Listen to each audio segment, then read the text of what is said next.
Katie, what studio are you in now? I work at Mount Crushmore Studios in Philadelphia. And she keeps those guys in line, I'll tell you that. I try. Okay. Ladies' current work is represented at the Ruckus Gallery in Philadelphia. Let's have a big hand for Katie. Thank you.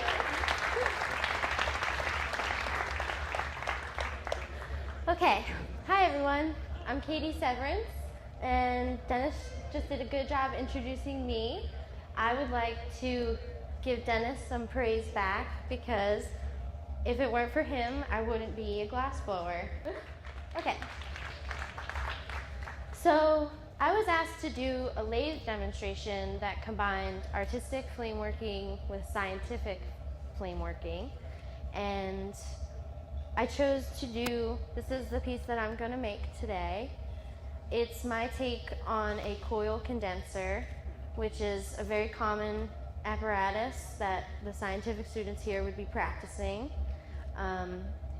The first step to making a coil condenser is you would usually use a hollow tube and you would bend it into a coil and then you would seal it inside of a jacket. Here I just coiled up some solid rod and I sculpted a rose and sealed it inside the tube. On a normal coil condenser that's actually meant to function as a piece of scientific apparatus, this would be hollow, and these two leaves would be a hose connection or a hose barb, a hollow little attachment on both sides. Here, I just put some leaves just because. So, this is what I'm going to make. I'm going to use a big, bushy, annealing sort of flame, and it's going to be kind of loud, so bear with me, please.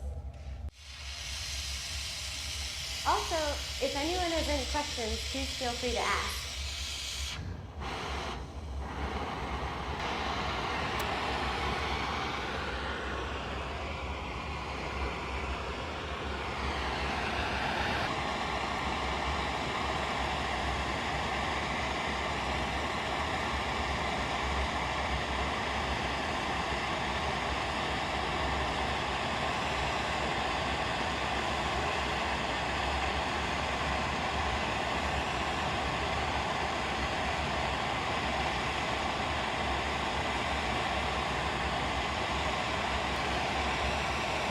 So I'm using a big bushy flame so that I can heat up a few inches of the glass before it hits the mandrel and I turn it into the coil.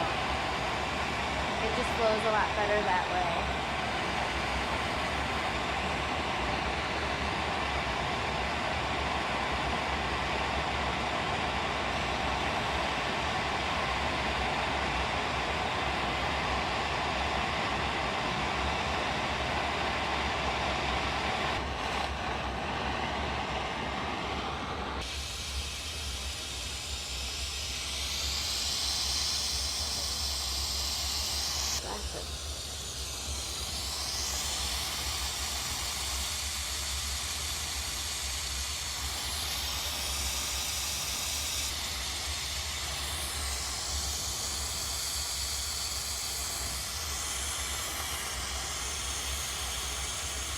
Just gonna let gravity take that little excess away that I don't need.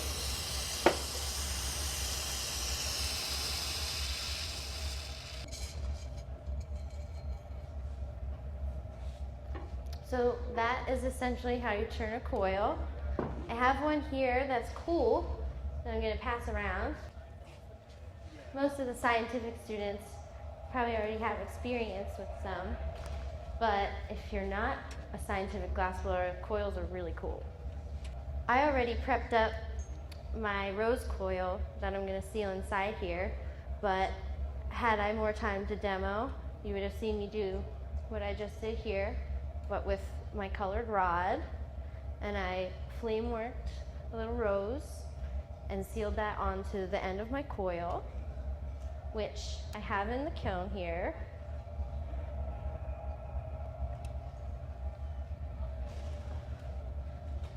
So I'm going to seal this, bring this over to the lathe, and go ahead and start getting it ready to go inside this jacket.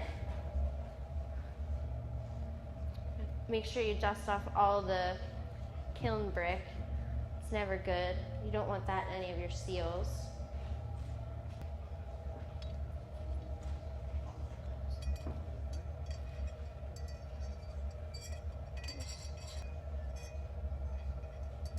What I'm going to do is I'm going to warm this tube in just a little bit.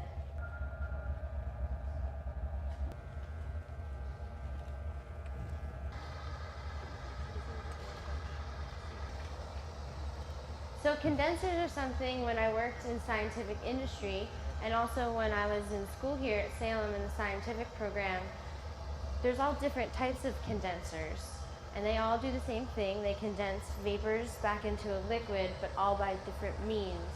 I'm making an artistic version of a coil condenser, which condenses vapor via the coil column inside. There's also an Allen condenser, which the inner workings would look more like a series of bulbs. And as vapor passes through the constrictions within an Allen condenser, the thin points are what forces the vapors to condense. And they're all condensers are used in various forms of distillation and other reactions within a lab. And no matter what kind of condenser it is, they're all pretty fun to make. You can make them on the torch, you can make them on a lathe. The lathe's a lot quicker, a little bit easier, but no matter what way you do them, they're usually fun.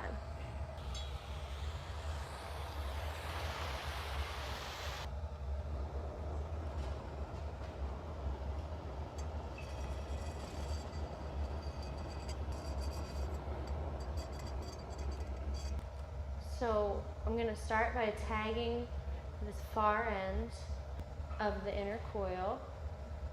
Make sure that I get a nice weld there. I'm working with standard wall, so it drooped in on me a little bit. It got a little too hot. That's okay.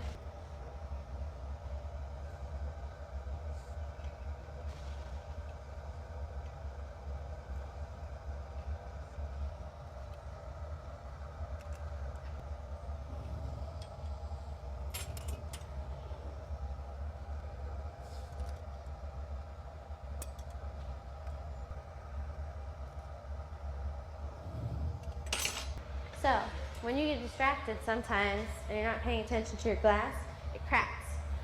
But, you know what to do, you can fix it. This will make for a feistier demo.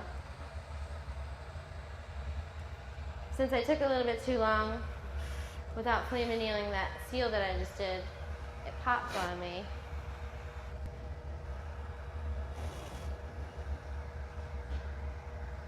So because of there you go. So to heal a crack, I start with a super reducing flame that lays on a lot of black soot.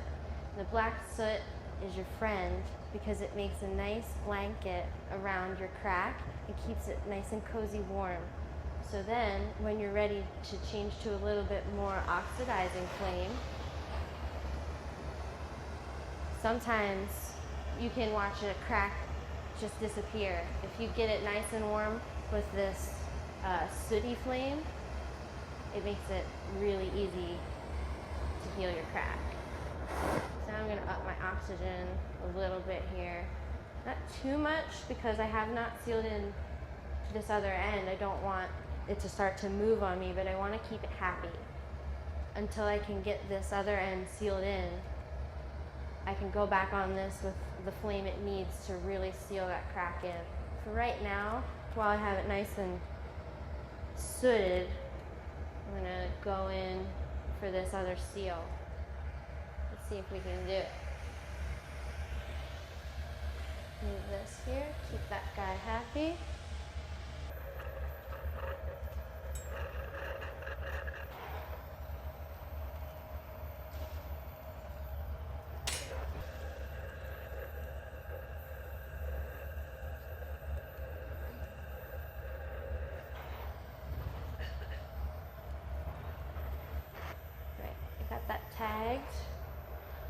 Pretty good.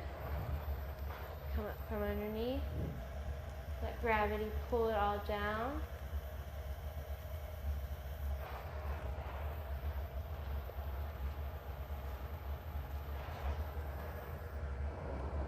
And keep that seal hot so it doesn't crack on us too. So right now, even though I still have under this soot, I do still have a little bit of a crack. I'm gonna try to close off this jacket and seal on the joint on the opposite end. It will give me a lot more stability for going in and fixing this crack at the far end. So I'm gonna get my joint ready.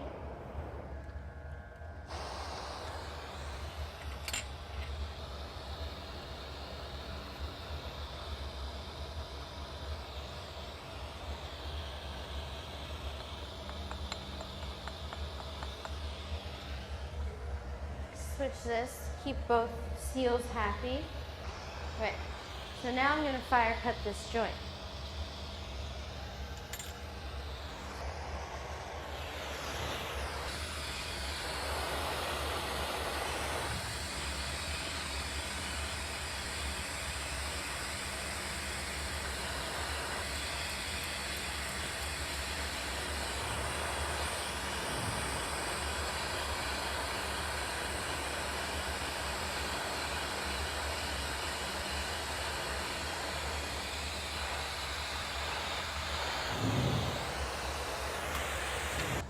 Earlier this afternoon, I was chatting with my old boss, Dave Surdom of ChemGlass, about how not until I left scientific industry did I realize how much skill I actually gained from doing production work on a daily basis. Little things like fire cutting a joint to the appropriate size hole that you want to seal it to without having to measure it, or flat bottoming something at a certain length without having to like measure it or think about it. Little tips like that that you pick up from just doing something over and over again and practicing. They're so valuable, but I didn't realize it until I was out of the industry that these were the things that I was learning, and I'm so thankful that I did work in industry for the time that I did because I learned so much.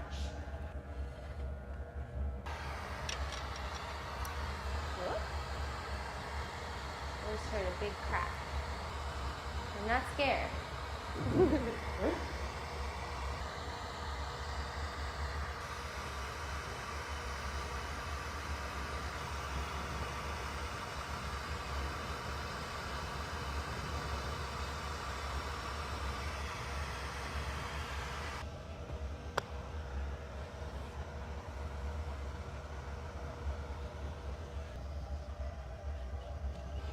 So I still have that big crack in the other end.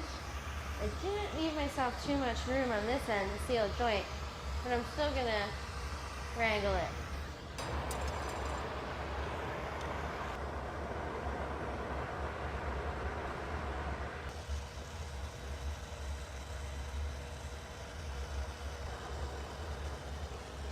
I'm sorry, I don't have pressure again. There we go. I was trying to do a round bottom on this end and I didn't have any pressure, and my bolt was popped off on that end. I fixed it.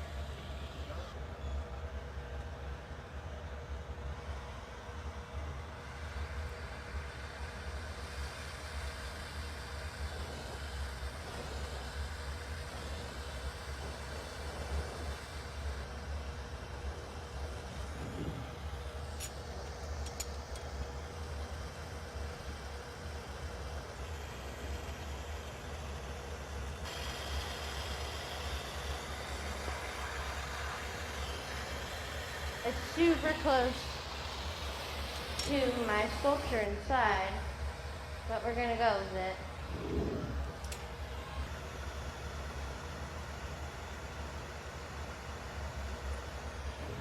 These are my tweezer jacks. They're literally just a pair of tweezers that I got hot and flame and twisted the blades to the opposite axis they once were, and I use them as a baby pair of jacks. They're super handy. I keep a block of beeswax on my lathe bench and on my torch to use these with. I also have a brass reamer I use for a lot of applications that I use the beeswax for, which is kind of different. I don't know too many people that work on a lathe that use beeswax or jacks. I'm going to bring this jacket over slowly.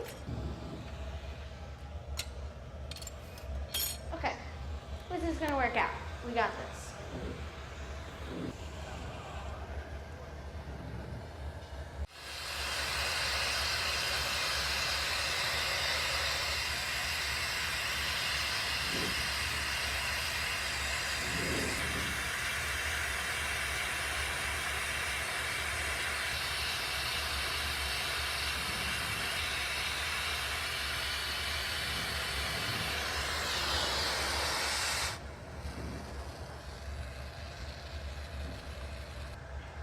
So right now I have a crack at both seals. Since this seal is so hot, I'm going to work from this end down and try and heal everything. We'll see how it goes. I got a little bit of divot from that seal that I just did, so my bunsen too hot. Let's turn it down. Get the divot out of here.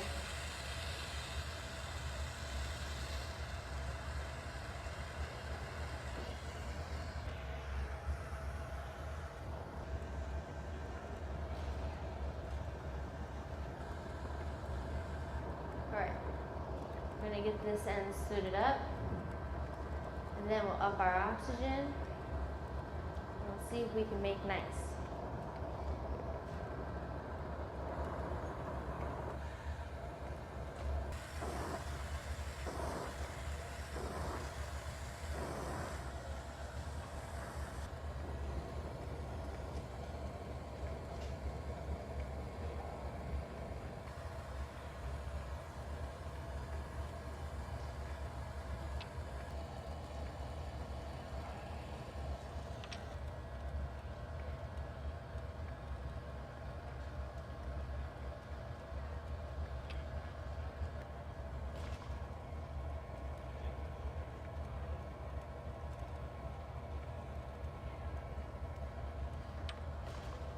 Okay, so I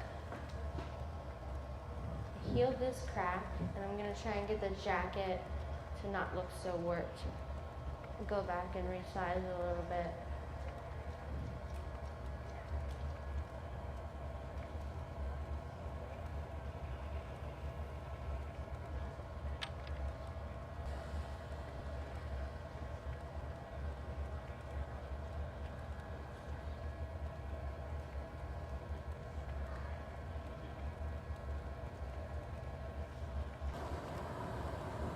This end's still a little bit wonky. I'm just going to move on and run this bushy flame from the hot end down to where the Bunsen burner is at this other crack. Much more so worried about this crack.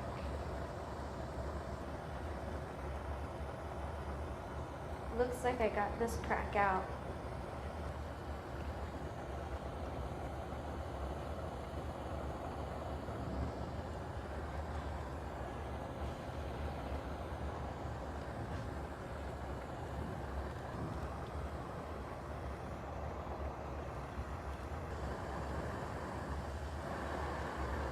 I'm really starting to crank my oxygen into this flame, and I'm watching part of the crack disappear. I doubt this one's going to go away completely because it was kind of bad. But hey, at least it's not in two pieces, right? And a little bit more oxygen. Get it really pretty hot.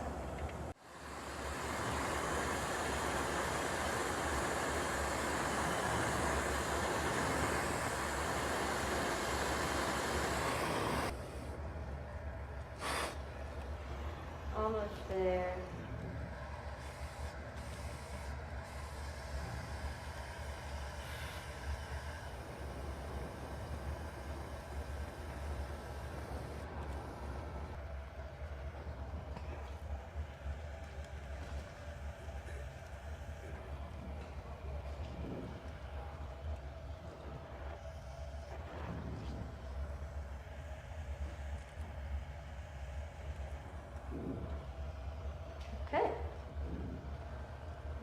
it, flame it out a little bit, and then we'll add on the leaves that are the faux hose barbs. That might seem a little bit boring, but to be honest, some of the biggest victories as a glass blower are not what you make, but what you can fix. So,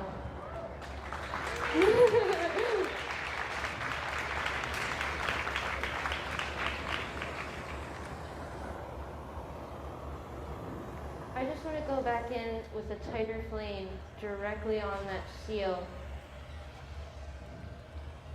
while it's facing upward, and just let the jacket fall down on it. I blew it out a little bit, and it looks like it needs some love. Just a little bit. Just in the middle. Clean it out. Alright, I'm going to turn my Bunsen down. Keep it on the end that I'm not working on. Need some air.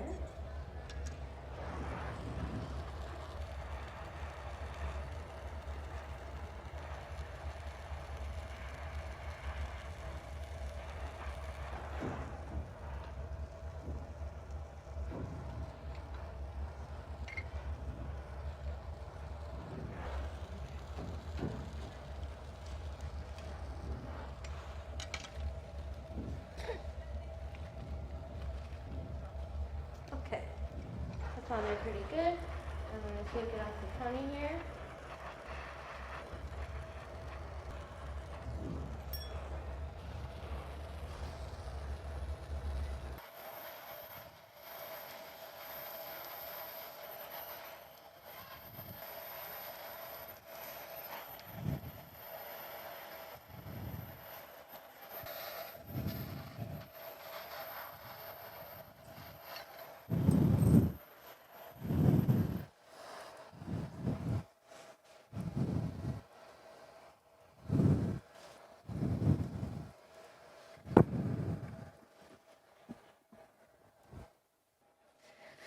Okay, everyone, that was it.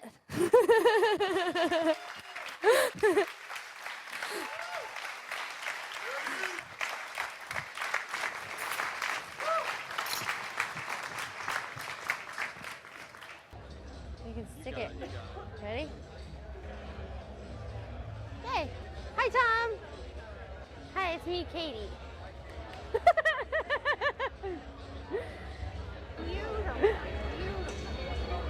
Woo! You guys saw a lot of flame annealing today.